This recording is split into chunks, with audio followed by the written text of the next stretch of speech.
সুপ্রিয় শিক্ষার্থী বন্ধুরা, হ্যাপি স্কুলের পক্ষ থেকে সবাইকে অনেক অনেক শুভেচ্ছা। আশা করি তোমরা সবাই অনেক ভালো আছো।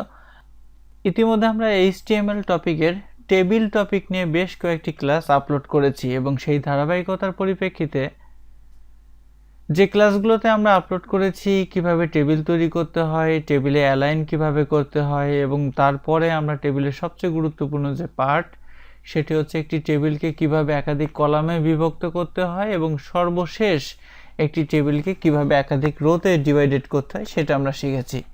তো বন্ধুরা, আজকে আমরা মূলত এমন একটি টেবিল নিয়ে আলোচনা করব যে টেবিলের মধ্যে একই সাথে সাথে রো এবং কলাম দুইটি কিন্তু ডিভাইডেড করার প্রসঙ্গ চলে আসে। তো আমরা আলোচনার সুবিধার্থে ডিসপ্লেতে একটি টেবিল রেখেছি। আশা করি তোমরা টেবিলটা দেখতে পাচ্ছ। প্রথমে একটি টেবিল আছে। এই টেবিলটিকে তুমি যদি খুব ভালোভাবে বুঝতে পারো তাহলে আমি আশা করি যে কোনো টেবিলকেই যদি সেই টেবিলের মধ্যে একই সঙ্গে রো এবং কলাম বিভক্ত বিষয়টা আসে তাহলে তুমি সেটা খুব ভালোভাবে করতে পারবা। তো দেখো, এই টেবিলটাকে একটু ভালোভাবে যদি খেয়াল করো তাহলে এখানে দেখো টেবিলের প্রথম রো এর প্রথম কলামে আছে এ এবং দ্বিতীয় কলামে আছে বি। একইভাবে আমরা দেখতে পাচ্ছি এ কলামের ঠিক নিচের কলামে আছে ডি কলাম এবং এখানে দেখা যাচ্ছে এ এবং ডি দুজনেই কিন্তু একই পরিমাণ স্পেস দখল করে বসে আছে। কিন্তু আমরা দেখতে পাচ্ছি ডি এর ঠিক নিচে দুইটি কলাম সৃষ্টি হয়েছে জি এবং এইচ, অর্থাৎ আমরা বলতে পারি যে ডি কলাম জি এবং এইচ দুইটি কলামে বিভক্ত হয়েছে। কিন্তু আমরা কলাম বিভক্ত নিয়মে শিখে এসেছিলাম যে যদিও ডি দুইটা কলামে বিভক্ত হয়েছে তারপরেও ডি এর উপরে যেহেতু এ আছে, সুতরাং আমরা লেখার সময় একেও সেই ইনস্ট্রাকশনটা দিব যাতে আমরা এটাও বলে দিতে পারি যে এও দুইটা কলামে বিভক্ত হবে। আবার তুমি যদি একে একটু সাইড থেকে দেখো তাহলে দেখো এ যে জায়গা নিয়েছে সেই জায়গার মধ্যে বি এবং সি নামের কিন্তু দুইটি রো তৈরি হয়েছে। আবার একই সাথে দেখা যাচ্ছে বি কলাম যে জায়গা নিয়েছে সি কলামটাও ঠিক সেই পরিমাণ জায়গায় নিয়েছে, কিন্তু সি কলামের নিচে ই এবং এফ কিন্তু আবার পরবর্তীতে দুইটা কলামে ডিভাইডেড হয়েছে। তো এই টেবিলটাকে আমরা যদি একটু সুন্দরভাবে বোঝানোর চেষ্টা করি তাহলে নিচের টেবিলটি ভালো করে আমরা খেয়াল করি। দেখো, আমরা এখানে দেখতে পাচ্ছি আমরা মূলত যেখানে যেখানে কলাম ডিভাইডেড হয়েছে সেখানে হলুদ সাইন ব্যবহার করেছি এবং যেখানে যেখানে রো ডিভাইডেড হয়েছে সেখানে আমরা সবুজ সাইন ব্যবহার করেছি। তা আমি দেখতে পাচ্ছি এই যে এ কলামটা কিন্তু দুইটা রোতে ডিভাইডেড হয়েছে, কেননা এখান থেকে আমরা দুইটা হলুদ সাইন দেখতে পাচ্ছি। আবার একই সাথে আমরা দেখতে পাচ্ছি এ কলাম কিন্তু দুইটি রোতে ডিভাইডেড হয়েছে, সুতরাং এখানে আমরা দুইটি সবুজ সাইনও দেখতে পাচ্ছি। তাহলে এই টেবিলটি যদি আমরা করতে চাই তাহলে আমরা কিভাবে করব? প্রথমত আমরা সবাই জানি যে টেবিলের বেসিক যে ব্যাপারগুলা, আমরা হেড লিখব, টাইটেল লিখব, হেড ক্লোজ করব, টেবিল বর্ডার 1, সেল স্পেসিং 0 এবং ওয়াইড 100টা কেন দিয়েছি? যাতে আমরা এই টেবিলটা ভালোভাবে বুঝতে পারি অ্যাকচুয়ালি যে কোথায় কিভাবে কলাম রো ডিভাইডেড হলো। বাট মেইন ব্যাপারটা কিন্তু এখান থেকে শুরু হচ্ছে। প্রথম রোটাকে যদি আমি একটু মার্ক করে নিই তাহলে দেখো প্রথম রো এর প্রথম কলাম এই এ কিন্তু দুইটি রোতে যেমন ডিভাইডেড হয়েছে ঠিক একই সাথে সাথে দুইটি কলামে ডিভাইডেড হয়েছে। এই কারণে আমরা কিন্তু লিখেছি TH row span 2 col span 2। অনেকে বলতে পারো যে স্যার আমি যদি কল স্প্যান 2 আগে দিই রো স্প্যান 2 পরে দিই তাহলে কি কোনো অসুবিধা আছে? আমি বলবো কোনো অসুবিধা নেই। তারপর আমরা এ লিখে টিএইচটাকে ক্লোজ করেছি। এরপর দেখো প্রথম রো এর দ্বিতীয় কলামটা আছে কিন্তু বি, বাট এই বি কোনো রোতে ডিভাইডেড না হলেও হলুদ চিহ্ন অনুসারে এই বি কিন্তু দুইটা কলামে ডিভাইডেড হয়ে গিয়েছে। তার কারণে আমরা লিখলাম টিএইচ কল স্প্যান 2, দেন আমরা বি লিখে টিএইচটাকে ক্লোজ করলাম এবং ফাইনালি আমরা যেহেতু প্রথম রো এ আর কোনো কলাম বেঁচে নেই তাই প্রথম রোটাকে আমরা কমপ্লিট করে ফেললাম।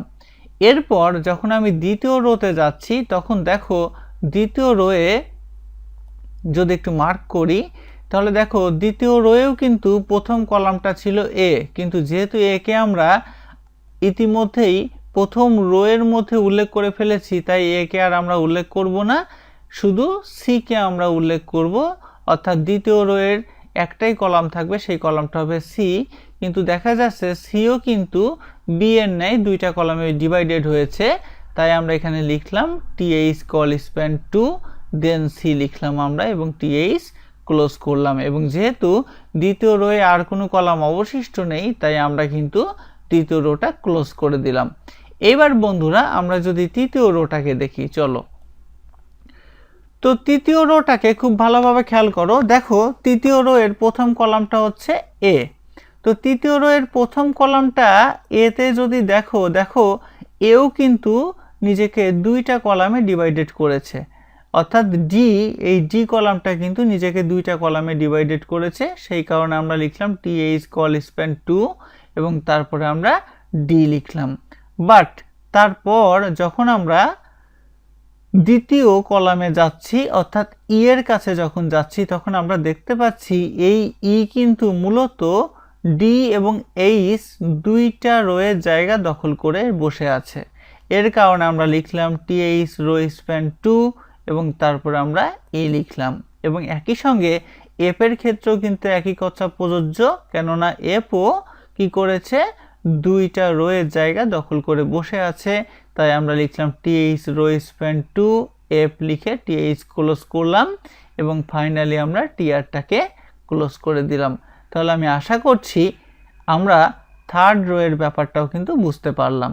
এরপরে যখন আমি চতুর্থ রোতে যাচ্ছি, চতুর্থ রোটা কিন্তু খুবই সিম্পল একটা রো, কেননা চতুর্থ রো এর প্রথম কলামটা হচ্ছে জি, আমরা লিখে দিলাম টিডি দিয়ে জি, এবং দ্বিতীয় কলামটা হচ্ছে এইচ, টিডি দিয়ে লিখলাম হচ্ছে এইচ, এখানে আমি যদি একটু এইচ লিখে দিই এইচ।